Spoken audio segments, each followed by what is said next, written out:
Olá, seja muito bem-vindo ao blog do Ney Lima. Nós temos hoje mais uma entrevista e hoje estamos recebendo aqui no estúdio o cientista político, professor da Universidade Federal de Pernambuco, diretor da Cenário Inteligência, Adriano Oliveira. Adriano, é um prazer recebê-lo aqui. Prazer é meu, Ney. Adriano, nós temos agora em 2016 um cenário diferente nessa eleição, diferente dos outros anos, porque o Brasil foi impactado por uma crise financeira, porque houveram inclusive muitas mudanças. Eu acredito que o eleitor está tendo uma impressão diferenciada dos políticos nesse ano. Isso vai gerar com certeza muita dificuldade. Como os candidatos vão se preparar para isso? Essa disputa eleitoral, ela terá algumas características que não foram observadas nas eleições passadas para prefeito. Em 2008 foi uma eleição disputada sem a presença da crise econômica. O Brasil estava tendo uma recuperação econômica, bons indicadores sociais e bons indicadores também econômicos, como por exemplo controle da inflação e taxa de emprego. Pernambuco viveu um momento de boom econômico, onde neste boom econômico nós teríamos o crescimento e a consolidação do eduardismo, que se caracteriza pela força do governador Eduardo Campos, e temos também já o crescimento e a consolidação do lulismo. Em 2012, essas características permaneceram, ou seja, os prefeitos, os candidatos disputaram a eleição com a presença do lulismo, com a presença de bons indicadores socioeconômicos e também, em Pernambuco particularmente, com a presença de Eduardo Campos muito bem avaliado. Como será essa eleição de 2016? Totalmente diferente da de 2008 e da de 2012. Ou seja, temos uma eleição onde os indicadores econômicos eles pioram cada vez mais, expectativa de desemprego em torno de 15% até o final do ano, inflação nesse instante fora da meta, alcançando inclusive, podendo chegar em meados deste ano a 10% a 12%. Não existe a presença do governador Eduardo Campos, portanto o eduardismo, e nem a presença do lulismo. Soma-se a isso uma crise fiscal dos municípios, onde faltam recursos e investimentos federais. E soma-se a isso também um forte descrédito da classe política, ou seja, a crise nacional não é uma crise apenas do PT, não é uma crise apenas da Dilma Rousseff, é uma crise da classe política. Portanto, os candidatos a prefeitos, candidatos à reeleição ou candidatos irão disputar essa eleição neste contexto. E diante disto, eu pergunto sempre, o que os prefeitos vão falar para o eleitor para conseguir se reelegerem? Observe que quando um eleitor vota, ele vota olhando o futuro. Então, quando um prefeito for candidato à reeleição neste ano, ele tem que defender o seu passado e justificar por que o eleitor tem que escolhê-lo novamente, com vistas a uma melhoria de vida no futuro. Com todas essas dificuldades, Adriano, desculpe interromper, levando-se em consideração que isso vai atrapalhar principalmente quem está no poder, é possível já dizer que essa é uma eleição que oferecerá uma vantagem maior para os candidatos da oposição? Aqueles prefeitos que mantiverem a sua boa avaliação, obviamente que eles terão condições de serem reeleitos. Aqueles prefeitos que não têm boa avaliação e optaram por recuperar a popularidade neste semestre, certamente eles terão dificuldade de ser reeleitos. Por quê? Eu prevejo nesse instante, diante das características da eleição que eu acabei de frisar, que será uma eleição de mudança. Será uma eleição onde as pessoas vão tentar uma ruptura. Por que uma ruptura? Pelo desgaste da classe política e por aquilo que foi prometido pelos prefeitos na eleição de 2012, muitas das promessas não foram cumpridas. Além disso, uma irritação normal do eleitor diante de todos esses escândalos que estão acontecendo, tanto em municípios como também em escândalos nacionais. Portanto, não é eleição de reeleição, esta é uma eleição de candidatos de oposição. Tá, municípios pequenos, como por exemplo os nossos municípios de maior abrangência dos nossos veículos aqui, do blog do Ney Lima, com menos de 100 mil eleitores, de 50 mil eleitores, eles têm uma cultura de partidarismo muito forte. Eleitores que tradicionalmente pertencem desde berço a determinadas alas políticas. Esse cenário adverso, ele pode fazer com que haja mudança nesse tipo de eleitor? Você acha que pode chegar a isso? Olha, os candidatos precisam entender uma questão fundamental. Quando o candidato fala, ele não fala especificamente para o seu grupo político. Ele tem que falar para o seu grupo político e para o outro grupo político. Só que existe algo mais. O que é que existe algo mais? Existem aqueles eleitores que eu chamo de indiferentes, que não pertencem nem ao grupo A, por exemplo, o grupo do prefeito, nem pertencem ao grupo B, por exemplo, a oposição. São os eleitores indiferentes que decidem a eleição, porque eles podem votar com a situação, podem votar com a oposição. Portanto, qualquer cidade do interior, ela tem essa característica, o vermelho, o amarelo, o azul versus o branco. Entretanto, existe o eleitor indiferente, que em alguns municípios, esse eleitor ele chega a 15%, 20%. E são esses eleitores que decidem a eleição. Portanto, candidatos da oposição e candidatos da situação, eles não podem falar especificamente para o seu grupo político. E eles só falam para o seu grupo político. Eles esquecem de conquistar eleitores do outro grupo político, de convencê-los, e, acima de tudo, esquecem de tentar convencer os eleitores diferentes, que são aqueles, repito, que nem são da cor azul, nem da cor vermelha. Simplificando a minha pergunta e ainda insistindo um pouco nela, o que eu gostaria de entender é o seguinte: esse bloco dos eleitores indiferentes, ele tende a aumentar agora? Ele poderá aumentar. Por que ele poderá aumentar? Não vou falar que tende, isso nós temos que monitorar com pesquisas. Por exemplo, na eleição de 2012, o grupo amarelo ganhou. Portanto, os indiferentes fizeram a diferença. Naquela eleição de 2012, esses eleitores foram amarelos. Neste ano, nós vamos ter o amarelo versus o azul. Se esse eleitor indiferente, que foi com o amarelo na eleição de 2012, estiver satisfeito com o prefeito, não existirá nenhum problema ele votar com o azul.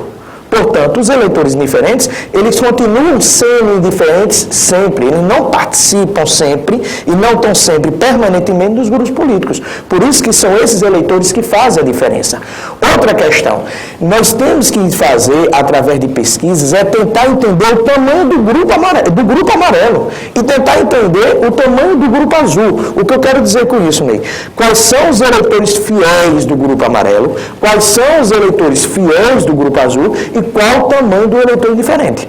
Se esse tamanho do eleitor indiferente for alto, então certamente tem uma eleição caracterizada pela incerteza, porque eles podem ir para o amarelo ou para o azul.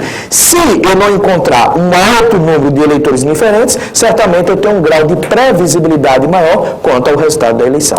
Deixa eu sair agora do campo majoritário e ir para a proporcional. Vereadores, existem, é evidente, vários pré-candidatos, cada um com uma cultura, com uma história diferente. Mas, falando de uma forma genérica, dá para algum pré-candidato a vereador, algo que pretende agora trilhar esse caminho, começar a se posicionar e tirar algum proveito eleitoral com base nessa situação que o Brasil enfrenta hoje? Qual seria a melhor forma como um candidato para esse cargo, proporcional, poderia se posicionar agora?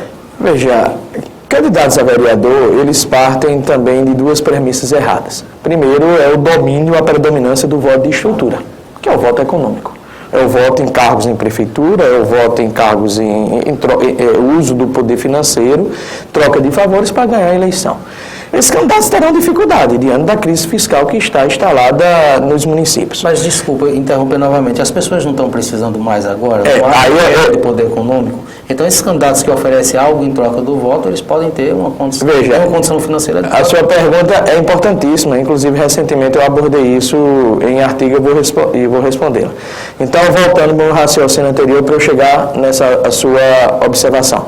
Então, aqueles candidatos que só dependem do voto de estrutura, eles sim terão dificuldade, porque eu não tenho uma crise fiscal instalada nos municípios, eu não estou tendo dificuldade desses municípios atender a demanda do eleitor, e há um fator também, eles tendem a gastar mais recursos. Então, aqueles candidatos que tradicionalmente ganham eleição por voto de estrutura, continuarão gastando dinheiro, e eles vão concorrer com aqueles candidatos que também disputam a eleição, ganham eleições usando o voto de estrutura. Portanto, é uma eleição mais difícil, que eles ficam a depender exclusivamente do voto de estrutura.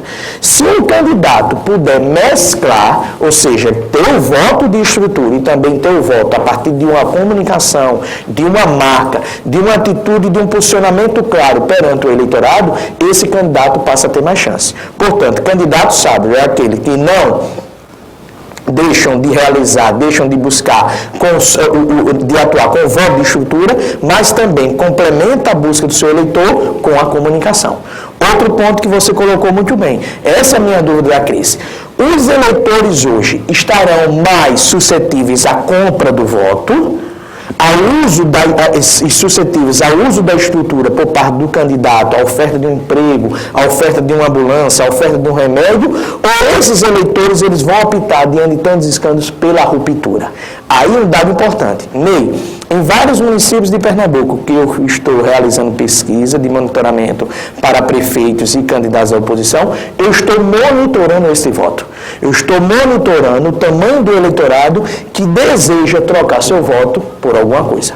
Por quê? Porque numa eleição você tem que saber lidar com aquele eleitor que está à mercê de uma possível troca ou aquele eleitor que está disponível para receber uma comunicação e votar. Portanto, numa eleição não se deve desconsiderar o voto de estrutura e nem se deve desconsiderar a estratégia de comunicação.